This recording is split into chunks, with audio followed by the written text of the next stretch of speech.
The studio lights were blinding, the crowd was silent, and millions of eyes across the country were glued to their screens. It was one of those nights when politics wasn't just about policies, it was about pride, truth, and the raw clash of personalities.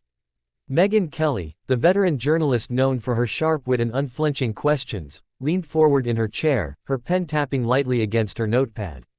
Across from her sat Minnesota Governor Tim Walz, shoulders tense, smile strained, trying to prepare himself for the storm he knew was coming.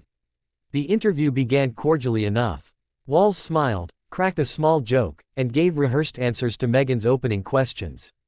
But Megyn wasn't here for pleasantries. She was here for answers.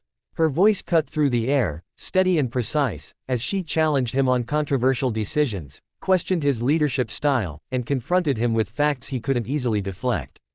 Each time she pressed harder, Walz's composure began to crack. "You've said repeatedly that your policies have helped working-class families," Megyn said firmly, locking eyes with him. "But the data shows rising costs, small businesses struggling, and families moving out of your state. How do you explain that?" Walz shifted uncomfortably in his seat. His practiced answers suddenly seemed inadequate. He attempted to pivot, but Megyn interrupted, not rudely, but firmly, refusing to let him dodge accountability. The tension built in the room. The crowd could feel it, the viewers at home could feel it, and Walz himself could feel the walls closing in. Finally, the breaking point came. His voice rose, his words stumbled out faster, and frustration overtook diplomacy.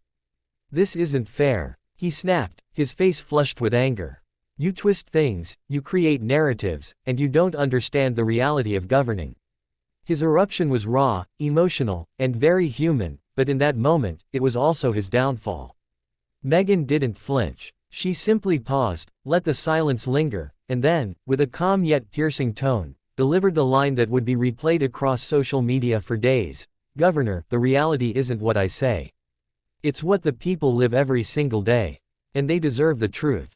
The audience gasped softly, and Walz's eyes darted, suddenly realizing the magnitude of the exchange. Cameras zoomed in, capturing the vulnerability in his expression. He wasn't just a politician anymore, he was a man caught between his pride and the weight of his choices. As the interview wrapped up, Megyn thanked him, her tone respectful yet firm. Walz gave a stiff smile, but inside, he knew something had shifted. The eruption had revealed more than he intended. It exposed his frustration, his humanity, and perhaps even his disconnect from the people he claimed to represent. Later that night, the clip spread like wildfire online.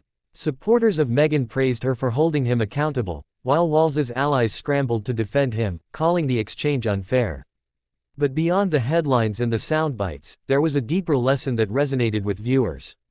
The story wasn't just about one man's anger or one journalist's sharp questioning. It was about the power of truth in an era of spin.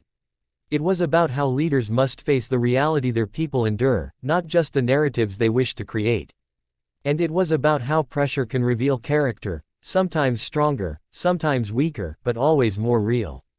By the end of the week, the moment had already cemented itself in political history as one of the most explosive live TV confrontations of the year.